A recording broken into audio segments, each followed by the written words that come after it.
Hi guys.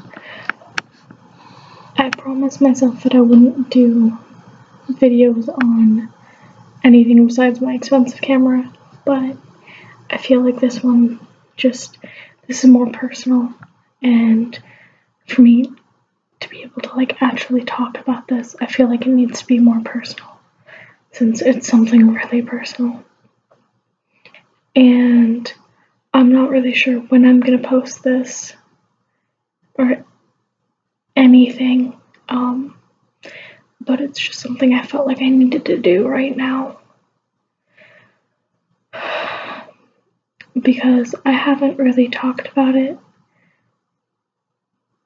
to anyone, because I've kind of just been bottling it up inside of me and trying to take care of everyone else during this entire situation.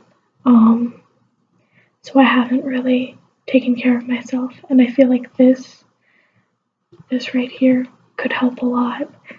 And this is probably going to be my 6th video. I might post it before, I don't know, but it's something that I need to do. And I know I said I was only going to do it if you guys asked, but I don't know.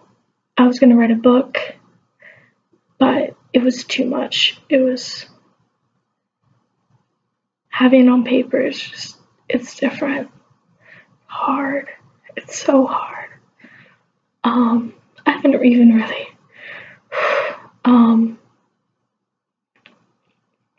Okay, so I'm gonna start from the very, very beginning. So, February of this year, I came to Virginia from Arizona to visit my grandma and my cousins and my aunt and stay with them for a while. And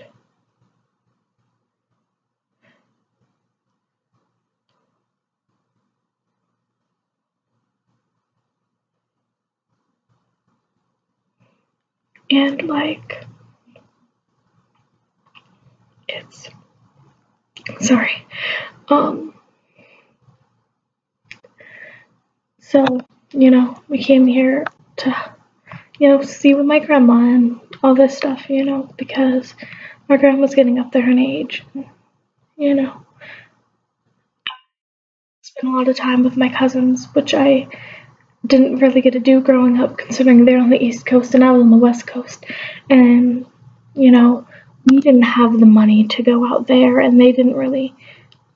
I mean, they did, if they could have, but they didn't. And, I saw them, I saw my cousins, once, my 2 main cousins that I was living with. I saw them twice in the past, 10 years previous to this, because they came to Arizona once each, separate times.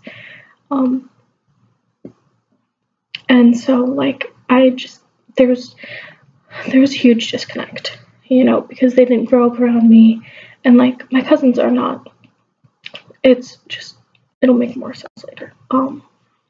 But so, we flew back after the 2 weeks that we spent, and then I was camping with my brother and this couple that we were friends with, and I didn't have service most of the trip.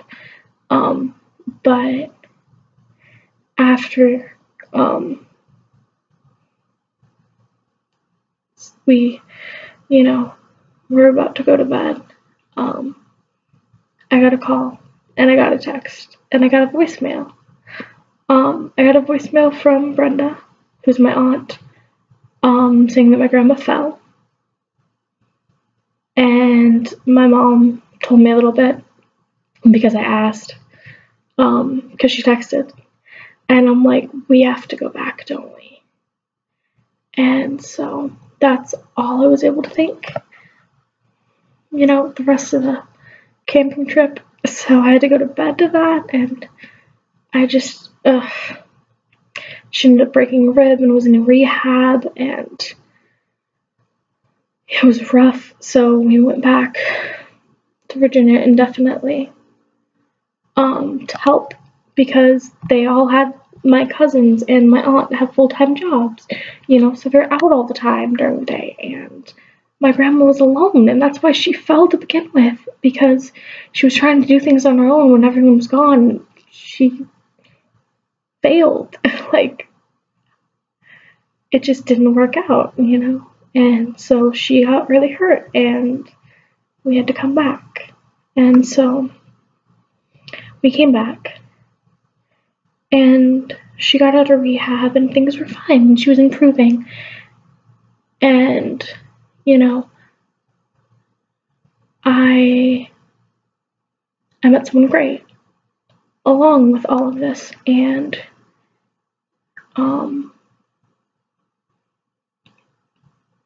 April 1st, was the first time, like, I met with them in person, and, then May 7th, they flew to Alaska, and that exact same day, my aunt, not the aunt that I was living with, one of my other aunts,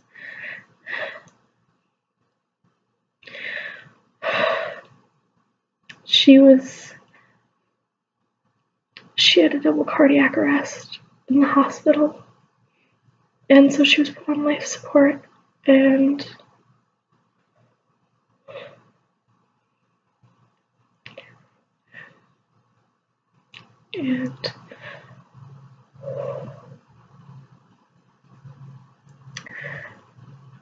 so I had never gotten to meet my uncle, who was her husband, and I never met her kids. I mean, I met them when I was really, really little, but not that I consciously could remember. And, like, I had told her before, everything, that I wanted to have memories with both of them, not just her. And she did not allow me that.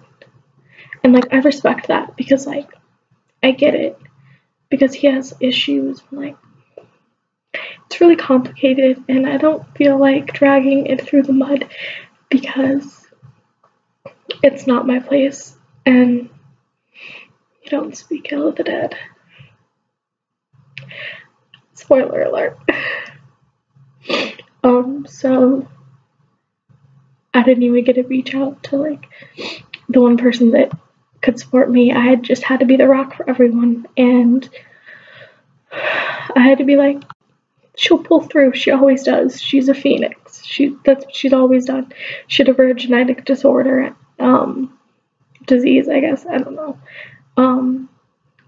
TAR. She was missing this bone.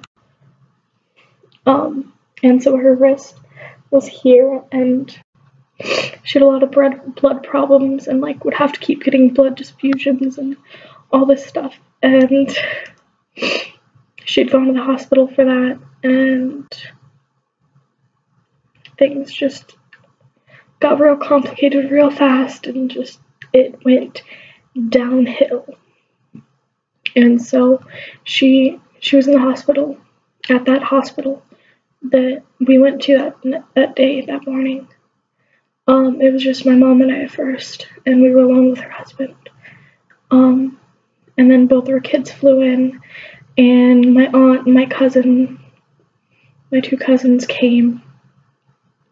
And then my other aunt from Virginia Beach came. So literally everyone came.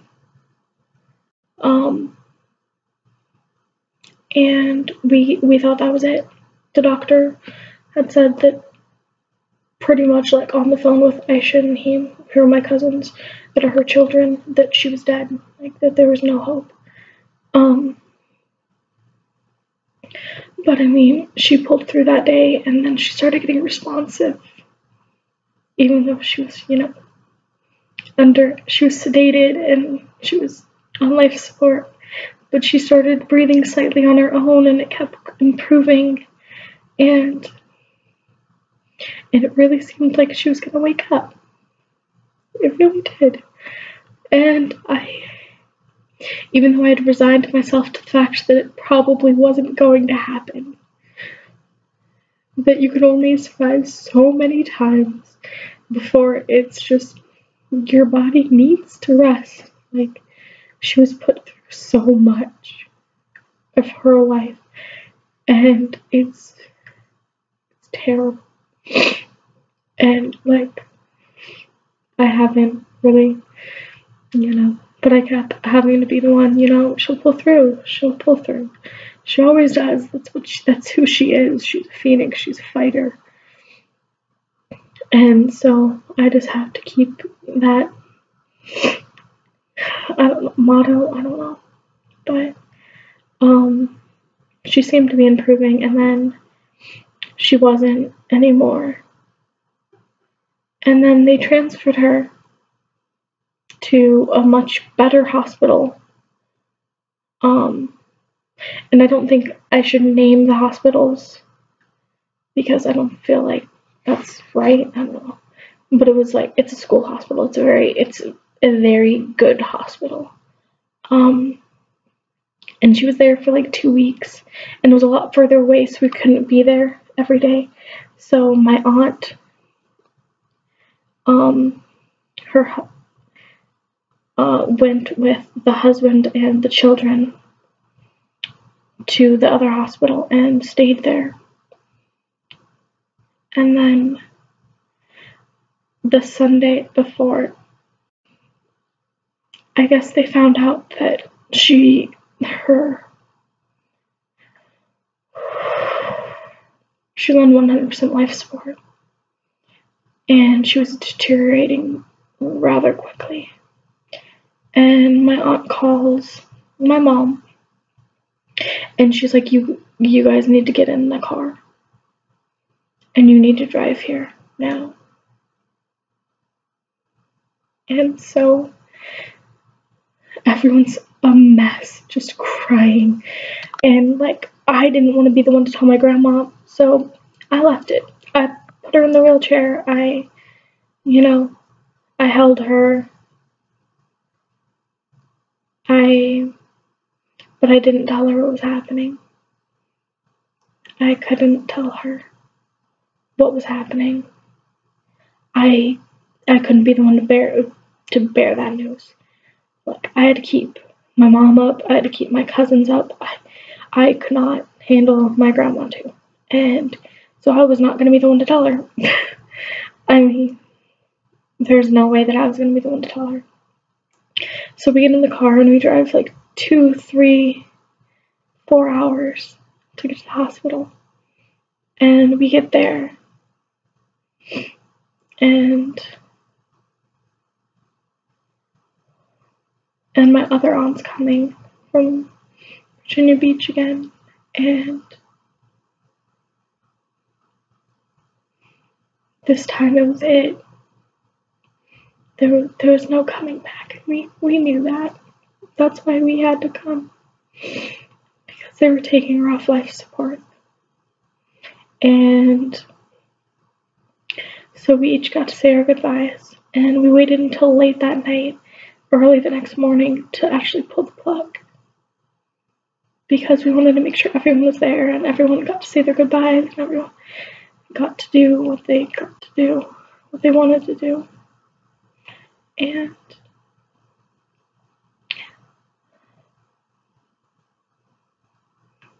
it was really,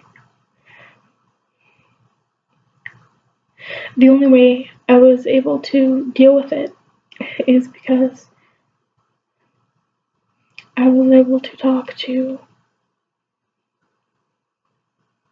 Josh before we went in the room to watch them start to pull the plug. And so he helped me a lot.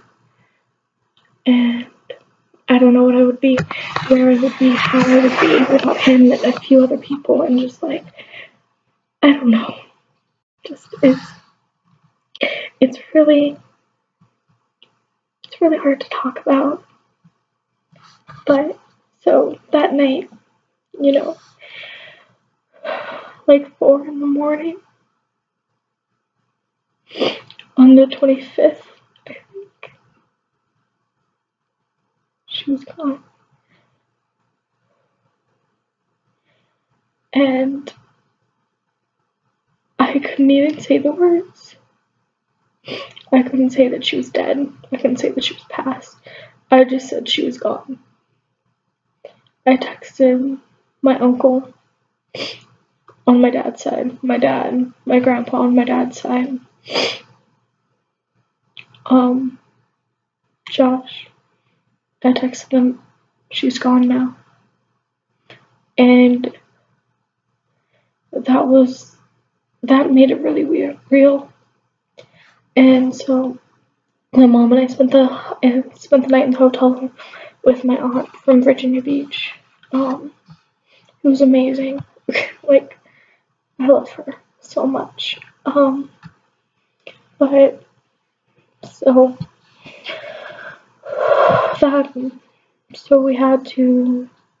we were having a Muslim funeral. So 2 days later, which was technically like a day and a half, if that, it was a funeral, and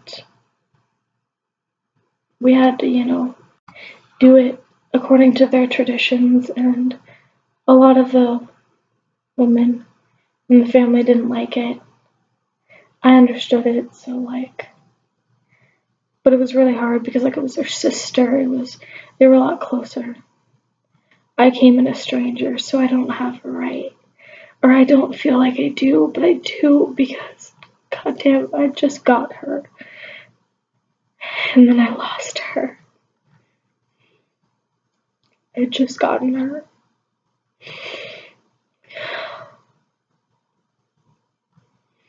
And that's the hardest part. I had just gotten her, and then she was just gone. Blink of an eye, she was just gone forever, and it's just so hard. And I haven't really talked about it much. And I don't know. I don't know if I really should be talking about it right now because I don't know. But so, we went through that, and then, things started to get back to normal in a way. She wasn't texting us every day asking what's for dinner and stuff. Things were very different, but we were starting to go back to a normal routine. And then my mom broke her kneecap. So I was taking care of my mom using a wheelchair, and my grandma using a wheelchair. And I was the only one doing anything with either of them.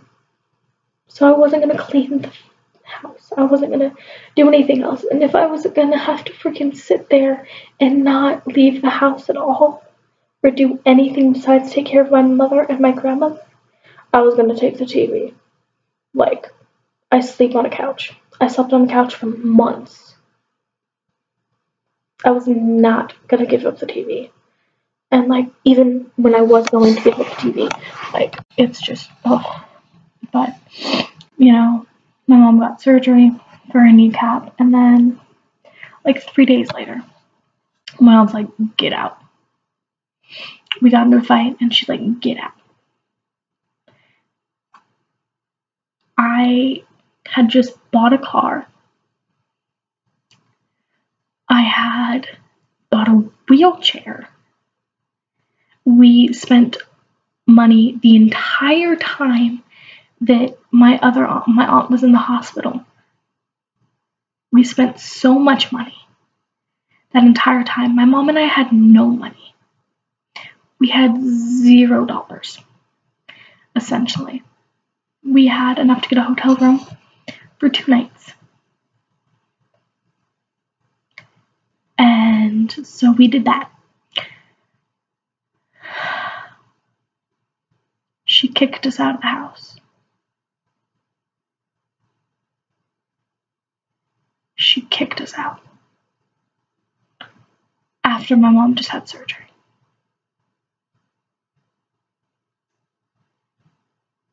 And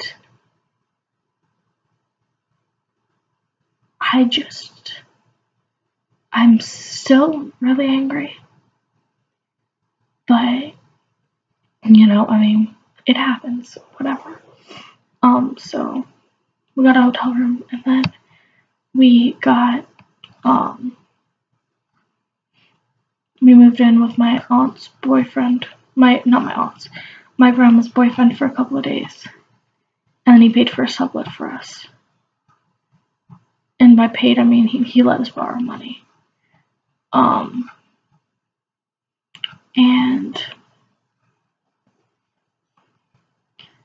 so we were in a sublet for a while, and then we found an apartment and had to borrow money from my dad to get the apartment. And so now we're in an apartment. And what makes me the most mad about this entire situation is the fact that my aunt still wants us to come take care of my grandmother. She kicked us out of the house to the street, made sure we had no place to go. We had no money and she knew it. And she kicked us out. And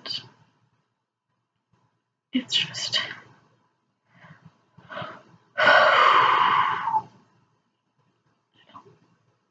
I don't know.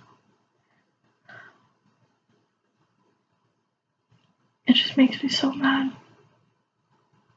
And, there's so many things I don't think I'm ever going to be able to forgive her for. But I thought the same thing about my cousins, so I don't know. And I've repaired most of the relationship with those two. I don't know. But that was another really rough thing that I had to deal with. And of course I had to be, strong and deal with it. And I'd gotten a full-time job and it was cleaning. And I am overweight. That's me. And I did it for a week. 8 hours. 8.5 hours of cleaning for a week. And I had to quit. I was getting migraines and it was getting really bad. And so I had to quit that job. And I still don't really have another job yet.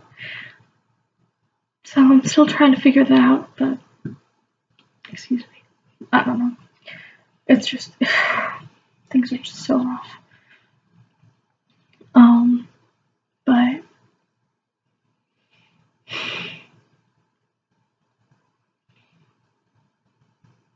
and another thing that makes me really mad is we live in Radford now.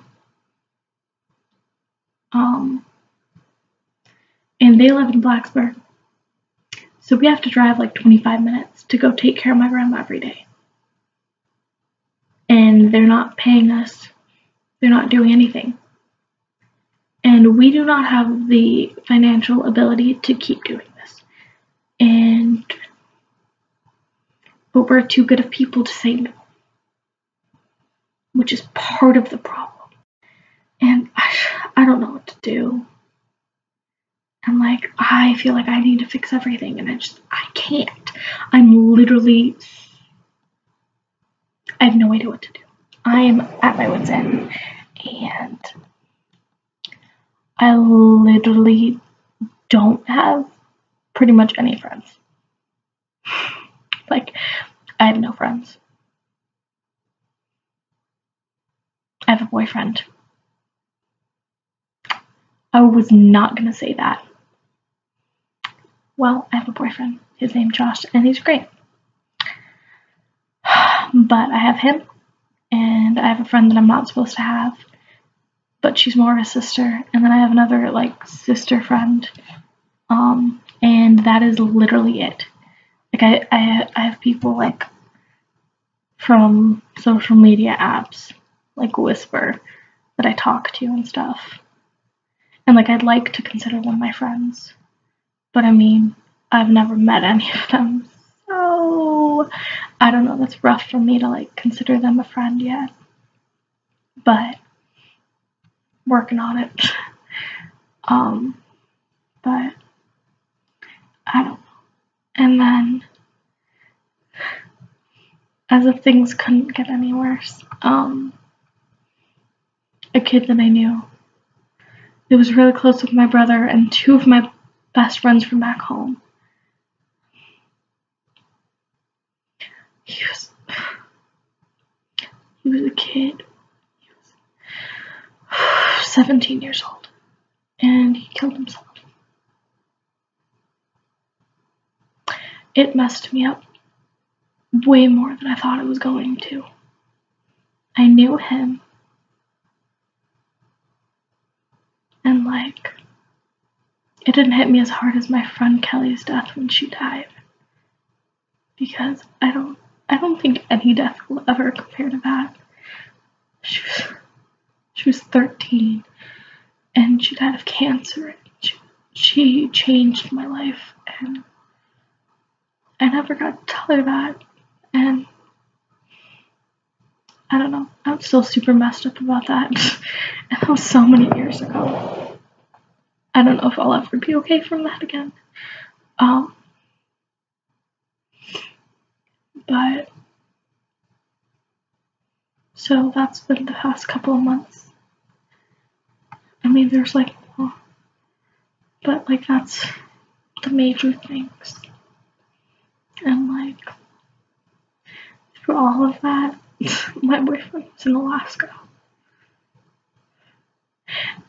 And he was working 2 full-time jobs in Alaska, which is 4 hours difference. And I barely got to hear from him. He tried so hard to be there as much as he could, but there was only so much he could do. So I was pretty much alone through all of this, dealing with this on my own. And he's back, and I still haven't seen him.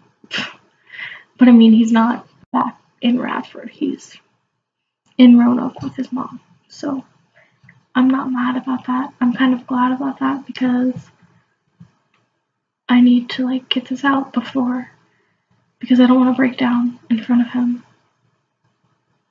the first time I get to see him again in months. I don't know, it's just really important to me that I'm okay by the time he's back. I don't know, this is really long. It's really long. It's a lot longer than I thought it was going to be. But also, it's not as long as I thought it was going to be at the same time. I think this is enough. But I don't know. I feel like I'm on the upward slope now. Because what I'm doing right now, the YouTube thing is something that I've always wanted to do, but I always found an excuse not to. And it's a really big deal that I'm doing it. And I don't know. I just feel like this is really important. This is a changing point, and I feel like things will be okay now. I hope so. I really do. I don't know how much I can deal.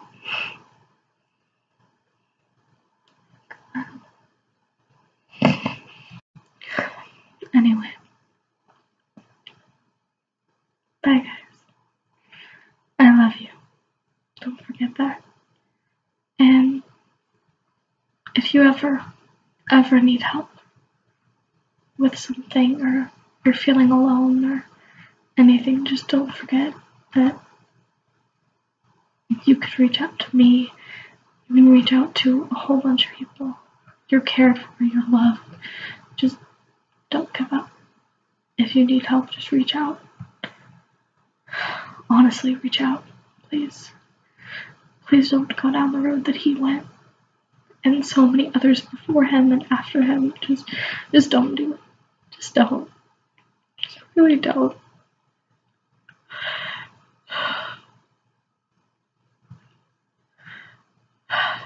I love you guys. I love you. I do. I love you. This is really hard.